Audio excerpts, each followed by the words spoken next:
Olá, boa tarde para você que está ligado, está ligada na programação da Band Santa Catarina, quinta-feira, último dia do mês de março. Que coisa boa você ficar na nossa companhia até a 1h30 da tarde. Eu pergunto, quero saber se você é daquelas pessoas que sua frio só de saber que vai ter que tirar sangue ou tomar vacinas.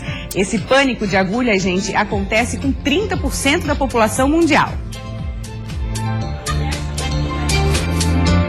Vamos saber de que forma podemos deixar esse momento menos tenso no programa de hoje. Hoje também teremos uma entrevista com um casal que escreveu um livro a 4 mãos. Super bacana, o romance Caminhos do Prazer será lançado amanhã em Florianópolis. E também trazemos um alerta, gente. Um alerta bem importante: o consumo indiscriminado de um xarope à base de codeína indicado para tosse ou dor de cabeça. Conhecido popularmente como Purple Drink, tem efeitos perigosos para o organismo. O psiquiatra Marcos Aleski é o nosso convidado para falar justamente sobre esse assunto. Bem-vindo ao programa Olhares. Quero estar aqui com vocês. Eu começo perguntando quais são os efeitos desse uso indiscriminado do xarope no nosso organismo. Bom, é um medicamento feito à base de codeína, que é um derivado opioide, né? As substâncias opioides, elas são feitas para diminuir dor e, no caso da tosse, né, diminuir a irritação do tecido brônquio. O indivíduo vai ter uma irritabilidade menor e vai tossir menos. E normalmente essa droga que está sendo utilizada é associada com um antialérgico também chamado prometazina. Então, o efeito combinado dessas duas drogas traz efeitos fora do uso terapêutico, efeitos euforizantes e também efeitos tóxicos para o organismo. Na verdade, você pode usar com segurança quando é prescrito pelo médico, na dose ideal, para crianças depois de 6 anos de idade e para adolescentes ou adultos, de uma forma muito segura. Quando você faz o uso, entre aspas, recreativo da droga, você coloca em risco a saúde do indivíduo. Que efeitos tóxicos são esses, doutor Marcos? E uma pergunta também, eles acontecem a curto, médio, longo prazo? Como é que funciona? Os derivados opioides, eles têm efeito imediato. O indivíduo, assim que ele começa a utilizar, ele tem um efeito relaxante, um efeito retirado da dor, porém, um relaxamento e uma depressão na capacidade de respiração, ou seja, depressão respiratória em doses tóxicas. Ou seja, o indivíduo que usa em dose exagerada, além do efeito que ele procura, que é o da euforia, etc., ele corre o risco de depressão respiratória, coma, e em casos graves e até óbito, até a morte, principalmente quando eles associam com outras drogas depressoras, como o álcool, por exemplo, que não é incomum que isso aconteça. Nossa, que perigo. Nós temos o depoimento, ainda não? Ainda não, daqui a pouco eu chamo quando estiver pronto, tá? Mas é um depoimento de uma pessoa que usa e ele fala muito na questão de se sentir relaxado, é isso em princípio? Sem dúvida nenhuma, a morfina é uma droga que tira o efeito da dor e deixa o indivíduo mais relaxado, né? Deixa o indivíduo mais calmo, mais relaxado. E se utiliza para pacientes, no caso com câncer, pacientes com dores muito fortes, e no caso dos xaropes, para diminuição do reflexo da tosse. Mas o uso terapêutico dela é muito limitado. Tá, eu estava lendo, pesquisando a respeito, e já esse tipo de xarope de forma recreativa, como você falou, entre aspas, já era usado bastante nos anos 60, depois voltou nos anos 80. O senhor acredita que é modismo ou veio para ficar? Eu acredito que seja um modismo pela toxicidade da droga, sabe? Porque as drogas que vêm para ficar, geralmente são drogas que não colocam tanto o indivíduo em risco, ou são drogas que têm um potencial de dependência tão grande como é a cocaína, que o indivíduo não consegue se livrar da droga e corre o risco de morte mesmo assim. Nesse caso não, eles utilizam, se sentem muito mal no outro dia, porque os derivados de morfina, de opioides, a codeína é uma delas, eles dão muita abstinência. Então o indivíduo tem muita fissura pela droga no dia seguinte, tem efeitos clínicos importantes. Contrações musculares, dores no estômago, ansiedade. Causa dependência mesmo? Causa uma dependência muito forte. Muitas vezes, nas primeiras doses, o indivíduo se torna, não digo dependente, mas ele tem uma síndrome de abstinência muito violenta, que faz com que ele seja impelido a usar a droga de novo. Como ele utiliza aquela droga em ambientes específicos, né, ele acaba sofrendo abstinência, sofre muito. E na hora que ele for usar de novo, ele vai perceber que ele vai usar e vai ter que passar pela abstinência outra vez. Entendi. O que acaba dificultando o uso. Por isso que eu acredito que não seja uma droga que venha para ficar, porque ela já teve em outras épocas e não se firmou. Agora sim nós vamos ouvir o depoimento de uma pessoa que gravou pra gente um áudio. Ele não quis aparecer, mas deu depoimento. Vamos ouvir. Então, o efeito do Purple Drink pra mim, ele acontece em 2 etapas. A primeira etapa bate uma sensação de euforia, como se tivesse tomado uma daquelas balinhas que a gente encontra na noite aí. Mas não dura muito tempo não, dura cerca de uns 20 minutos. Depois disso, cara, me bate uma sensação meio de relaxamento, assim, como se tivesse fumado um baseado, entendeu? E juntando tudo isso aí, a onda dura em média uns 45 minutos no máximo. E pra quem gosta, começa tudo de novo, né? Dura aí 45 minutos no máximo, mas os malefícios são muitos, né? Como o senhor estava falando. E a frase final dele, né? Aí começa tudo de novo, esse que é o perigo, né? Eles não param, né? Porque aquele efeito, você tem um efeito prazeroso, tem uma leve abstinência, embora não perceba, que faz com que ele deseje fazer o uso. Então, o uso em cima do uso vai causando a depressão respiratória e vai causando os problemas para levar ao coma e morte, que é o grande problema desse tipo de droga. Esse tipo de xarope só é vendido com receita médica, é um medicamento controlado, mas a gente sabe que existem outras maneiras de conseguir, né? Até a gente estava comentando na própria internet, as pessoas adquirem. O que na sua opinião pode ser feito para coibir isso? Vale campanha? Começa educação? Por onde, doutor Marcos? O que funciona melhor em termos de dependência química, e nesse caso também, é a educação dos pais, né? Explicação aos pais, os pais estarem muito orientados, né, nas festas, orientar os filhos a não beber, né, copos dos outros, a usar bebidas fechadas, né, que você não tenha a possibilidade de colocar coisas ali dentro, né, não possa colocar esse xarope dentro do seu copo, mas principalmente orientação aos pais e professores. As campanhas, elas têm que ser dirigidas para esse público. Quando você dirige uma campanha diretamente para o público em geral, para algumas pessoas funciona, para outras não funciona, e para outras até desperta a curiosidade. Chama atenção. Chama até atenção para aquele tipo de droga, né? Então, na verdade, a gente precisa chamar atenção para os efeitos maléficos das substâncias, problemas que as drogas podem provocar, e orientar bastante os pais desses adolescentes, né? Porque o público que usa é um público adolescente, depois dos 13, 14 até os 20, 22 anos de idade. É a época da curiosidade muito aflorada. Exatamente, é a época que o cérebro está amadurecendo ainda e tem o despertar tanto da sexualidade quanto daquela sensação de independência do adolescente, né? Então ele quer confrontar, muitas vezes, fazer coisas diferentes dos pais, da sociedade de modo geral, e acaba aí buscando esse tipo de droga, como muitas outras drogas que tem no mercado hoje em dia, infelizmente. O fato de ser uma droga que é via oral, né? Eu estou bebendo, eu já escutei depoimentos, não, mas é só beber, a gente não está injetando, por exemplo, não faz tão mal assim. Faz mal de qualquer jeito, né? Tem essa falsa, uma ilusão, a gente pode dizer. Exatamente, e eles associam com álcool também, então você vai estar usando duas substâncias depressoras, né? E recentemente nós tivemos caso até de um calouro, né, que foi a óbito aí, por causa de ingesta abusiva de álcool. E não é incomum no carnaval, nós vimos muito isso, né? Nossa. Pessoas, muitos adolescentes sendo atendidos por coma alcoólico, né? Alguns correndo risco de vida se não houvesse intervenção. E um número tão grande que o próprio posto de saúde não tinha condições de dar conta. Então, só o álcool em si já é muito ruim. Imagina você usar uma droga depressora potente como um derivado da opioide, que é um derivado também de morfina, né? A morfina é um dos derivados opioides, a droga super controlada, você usar na população jovem, adolescente, é um grande risco de vida. Nossa, e nosso dever é alertar, por isso que a gente convidou o senhor, quero agradecer muito pela presença, obrigada e até a próxima. Eu que agradeço, estamos sempre à disposição. Agora quero saber se você tem medo aí de injeção, seja para coletar sangue ou para tomar vacina. A gente tem uma reportagem mostrando isso e a importância também, gente, de ter um tratamento humanizado para tentar minimizar esse momento tenso aí para muita gente. Segundo uma pesquisa, 30% da população mundial tem fobia de agulhas. Há 7 anos trabalhando na coleta de sangue, Sandro já conhece de longe quem faz parte desta estatística. Tem cliente que ele chega, o nervosismo é demais, porque a gente nota o suor na testa, né? E assim, até às vezes o peito, quando é homem, a gente nota na camisa, quando só tá de camisa, que ele transpira de nervosismo para uma simples coleta de sangue, que para ele a gente respeita, né? Sandro conta que geralmente o cliente já avisa na recepção que não lida bem com a situação de tirar sangue e que em alguns casos fazer a coleta com a pessoa deitada é a melhor opção. Tem cliente que já nos avisa de antemão, ele fala assim, olha, eu preciso coletar o sangue deitado, porque eu já desmaiei, já houve episódio que na coleta eu desmaiei, então me orientaram a já me colocar num ambiente onde eu possa deitar, né? Até um cliente que exige mais uma certa prioridade, né? O bom humor é uma das armas para suavizar este momento tenso. Olá, bom dia, tudo bem? Uma conversinha aqui, uma piada ali, e o procedimento vai acontecendo de forma mais tranquila. No caso de crianças, Sandro usa uma outra estratégia. Ei, salsicha, ei, Scooby. Tô invertido. Salsicha, ei, salsicha. Ai, Scooby, menino, cadê você?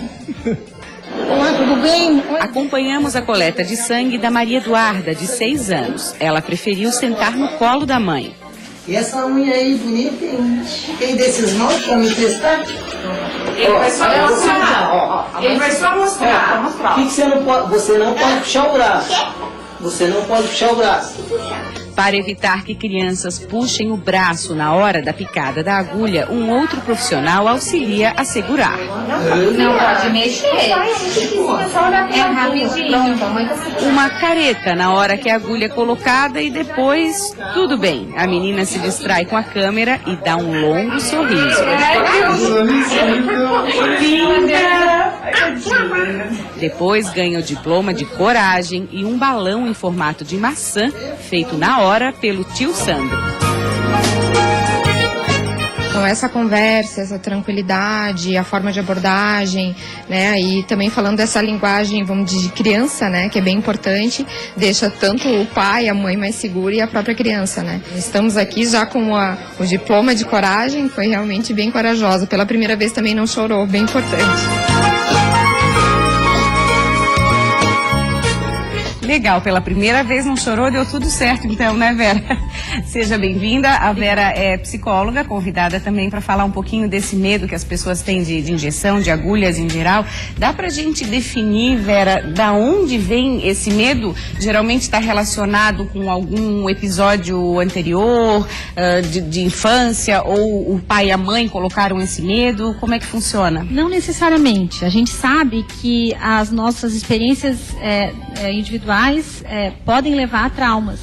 Mas especificamente a esse tipo de problema, a gente sabe o seguinte: a gente não pode negar que a gente tem uma história evolucionária. Nossa espécie, né, tem centenas de milhares de anos evoluindo com alguns padrões de comportamento. Então, historicamente, o medo de agulha é compreensível, porque os nossos ancestrais, de algum momento, precisaram fugir, né, de armas pontiagudas, de dentes, de garras.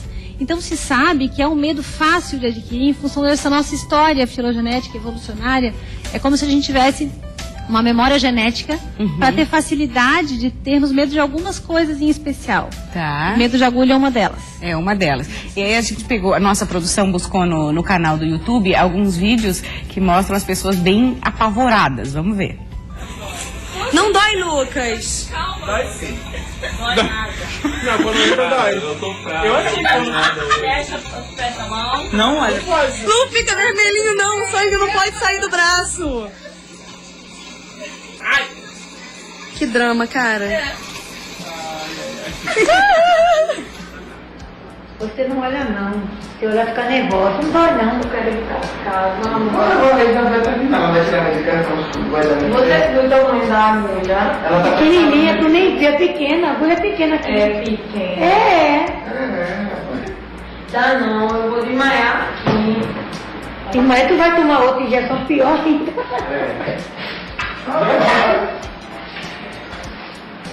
Ai, ai.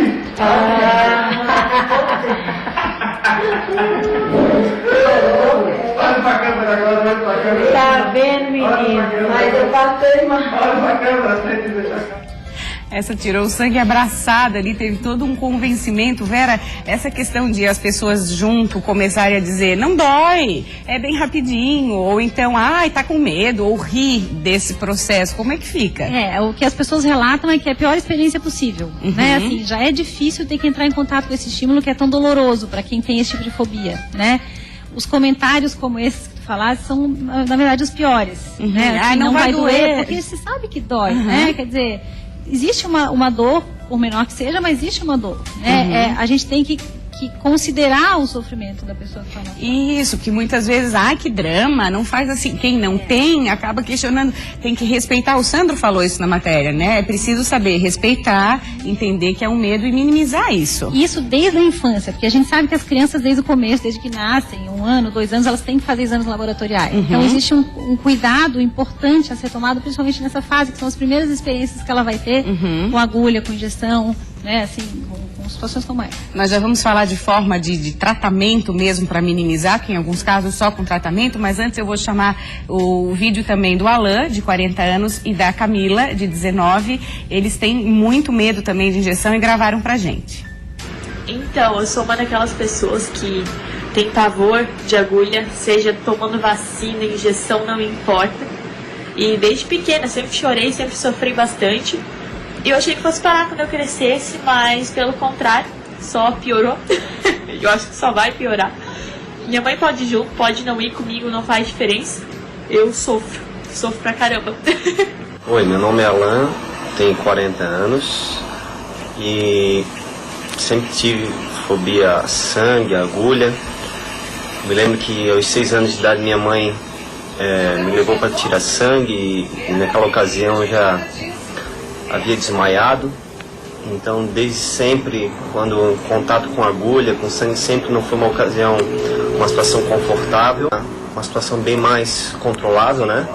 Mas ainda assim, quando vou tirar sangue, ainda volta e meia baixa pressão, sinto desconforto, não é uma coisa agradável.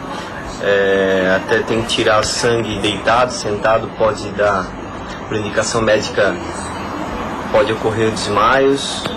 E eu tento evitar sempre quando tem acidentes, com fratura exposta, muito sangue.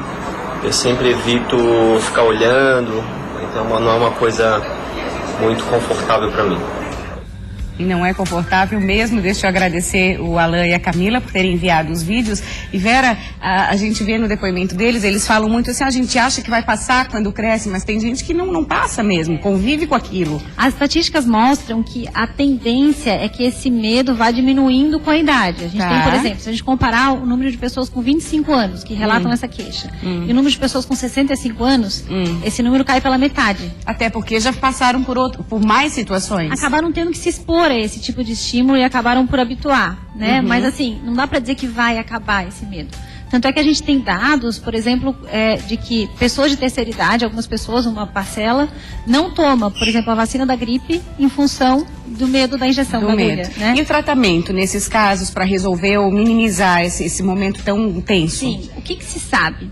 Na verdade, assim, a melhor forma de manter o medo é se afastar do estímulo fóbico. Então, assim, o que as pessoas fazem quando elas têm medo? Elas acham que não vão suportar e elas se esquivam. Quando elas se esquivam, elas não têm como provar para elas mesmas de que elas vão dar conta do recado. Que elas vão superar. Elas vão superar, exatamente. Então, assim, o processo da terapia envolve basicamente esse procedimento, de que a pessoa entre em contato com o estímulo fóbico, só que de uma forma muito organizada, muito pensada, muito gradual, sistemática. Então, assim, inicialmente, quando a fobia é intensa, em alguns casos, que a pessoa realmente chega a desmaiar só em se aproximar de um laboratório, até de um dentista, aí a gente tem que usar uma técnica que a gente chama de dessensibilização sistemática, que a gente emparelha um relaxamento com cenas voltadas, cenas no imaginário do paciente, voltadas àquilo que ele tanto teme. Por quê? Porque se sabe que o relaxamento, se a pessoa está relaxada, ela não está numa condição de ansiedade, né? Então, assim, até em termos de sistema nervoso autônomo, né? O relaxamento diminui a condição de ansiedade. Se a gente coloca o paciente nessa condição, com cenas imaginárias do que ele tanto teme, a tendência é que ele vá habituando esse estímulo. Entendi. Esse seria um primeiro passo para pacientes graves, né? Se o paciente não é tão grave, a gente não precisa desse passo. Tá. A gente já vai para um passo que é uma exposição ao vivo, que a gente chama. Tá. Né? A gente assiste filmes, alguns trechos de filmes com o paciente no consultório, sempre emparelhando o relaxamento, ele vai ter que aprender a fazer um tipo de relaxamento. Tá, e assim aos pouquinhos vai minimizando. Exatamente. Você falando, é interessante, a nossa produtora aqui do Olhares, a Bruna, ela tem fobia de injeção e até ela separando os vídeos já dava agonia só de olhar, aquela história, não pode nem olhar. Eu agradeço muito a tua presença, Vera, obrigada. Até a próxima, tá? O Museu de Arte de Joinville está recebendo hoje a exposição Cosmos, do artista visual porto-alegrense Carlos Vladimirsky. São mais de 15 desenhos produzidos em 2015 através de uma técnica mista sobre papel de algodão. Serão apresentados também ao público 4 vídeos que abordam os processos de criação do artista e o ateliê. Além do roteiro e direção do próprio Carlos, ele ainda faz atuação ao lado de Rogério Nazari e Cristina Rosa.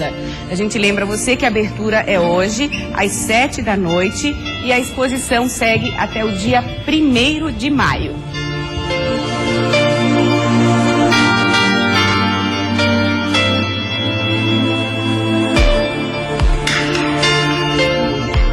Caminhos do Prazer é o nome do livro, escrito a 4 mãos pelo casal que está aqui com a gente. Sejam bem-vindos, Simone e Alexandre, um prazer tê-los aqui. Quero começar perguntando essa questão de escrever a 4 mãos, que no fim essas 4 mãos viram como se fossem 2, de tanta integração, de tanta cumplicidade que tem aí, né?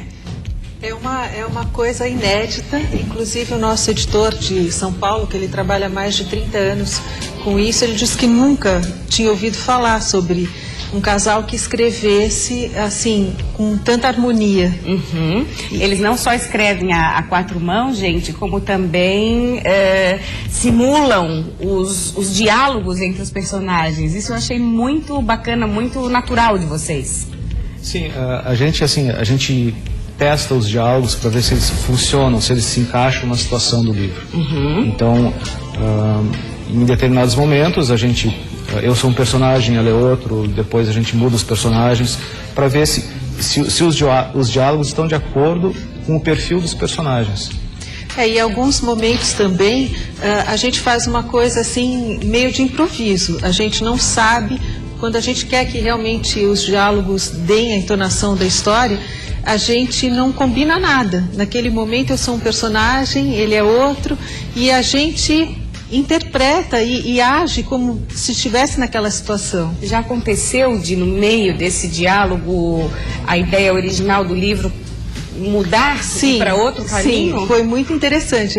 Esse livro que nós estamos lançando, pensar que mostra o pessoal aqui. O Caminhos do Prazer, nós havíamos combinado um final diferente.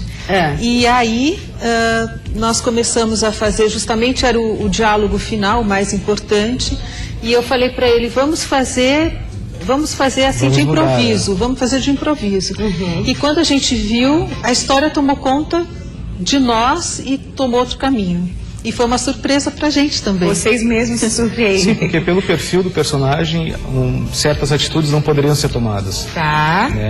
Ele não ia ser justo com os leitores ter determinado final, porque não ia ser a atitude que o personagem tomaria. Não ia ser o romance é marcado pela linguagem erótica, pela linguagem sensual. Fale um pouquinho sobre isso. O livro é um livro escrito de uma linguagem adulta para adultos, que é uma coisa também inédita no mercado. A gente pesquisou muito e normalmente os livros que se dizem assim, são sensuais, eróticos, não chegam a ser, né? O nosso é de verdade. A gente cumpre o que prometemos. E é uma leitura que ao mesmo tempo é muito leve, porque é muito real. No nosso livro não tem fantasia. Tem até receita? Sim, são segredos de família. Como que tem uma receita aqui? Eu abri aqui. Tem varia, inclusive é muito interessante, porque tem pessoas que já são amigos, que leem o livro, que gostam, eles ligam pra gente e falam assim, onde que está a receita da panqueca? E a gente fala, página 178. Essa aqui é a receita de chawanmushi. O que é isso? É uma receita de eles vão num restaurante e o chefe indica, é uma sopa japonesa, o chefe indica. E assim, como são receitas também que... Aí a gente conversou, a gente vai em restaurantes, conversa, e aí normalmente os chefes são muito, muito gentis e passam a receita pra gente. Que bacana. Porque às vezes a gente está lendo um livro ou vendo um filme e pensa assim, nossa, deve estar gostoso isso que eles estão comendo. Então com isso a gente pode passar para o leitor toda essa informação. Fica muito mais real, Alexandre. Fica muito mais real, sim, exatamente. Sim. E na verdade, assim, o prazer está em tudo, né? Tá num relacionamento, tá na viagem que você tem toda aquela paisagem incrível e tá principalmente no que você come, né? O livro Caminhos do Prazer faz parte de uma trilogia. Sim. Me alcança o primeiro, por favor? O primeiro é esse, gente, Receitas do Prazer. Agora, amanhã eles estão lançando em Florianópolis, é lançamento nacional, Caminhos do Prazer, e a personagem central é a Júlia. E eu já estou curiosa para conhecer a Júlia. A Júlia é uma mulher que a gente diz que ela representa muito bem a atual, porque ela é destemida, ela é uma mulher que extremamente corajosa, uma mulher que não teme chamar atenção. Então, assim, a Júlia, ela tem encantado a maioria das mulheres porque elas se identificam. A gente concorda que, assim, as mulheres deveriam ter as mesmas oportunidades, tanto que os homens têm, tanto profissionalmente, quanto na possibilidade de escolher o que elas querem para a vida. E a Júlia fala justamente sobre isso. E é verdade que nesse processo todo a Júlia virou uma espécie de sua amiga? Eu sei que ela ficou até triste quando acabou o primeiro, porque eu senti saudade da Júlia, é isso? Ela, na verdade, nós quando conversamos, assim, tem o carro do Andres, que é o parceiro da Júlia, e às vezes ele fala para mim no trânsito, olha o carro do Andres. Eu falo, meu Deus, onde será que eles estão indo? Vamos também, que eu quero encontrar com eles. Simone, me conta, a Júlia quer casar? A Júlia não quer casar. No primeiro momento, ela não quer casar. Porque, assim, o grande segredo, e não é nenhum spoiler, é que a Júlia frequenta festas sexuais. Tá. E é para um grupo, assim, fechado. E ela é muito coerente, justamente com isso. Então, ela fala, já que eu tenho essa vida de tanta liberdade, eu não quero um compromisso. Ela não acredita em amor, ela não acredita em relacionamento. E, principalmente, ela não quer envolver filhos numa situação como essa. Então, ela é uma pessoa, assim, muito equilibrada. Quero agradecer muito a vinda de vocês, desejar sucesso no lançamento amanhã na Livraria Saraiva do Shopping Guatemi em Florianópolis. A partir de que horas? A partir das 19 horas, e você está convidada. Muito obrigada. Todos estão convidados, estarei lá. Simone, Alexandre, um prazer conhecê-los. Até a próxima. Obrigada a você pela companhia. Vem aí Nader Khalil com o Repórter Band. Beijo, até amanhã.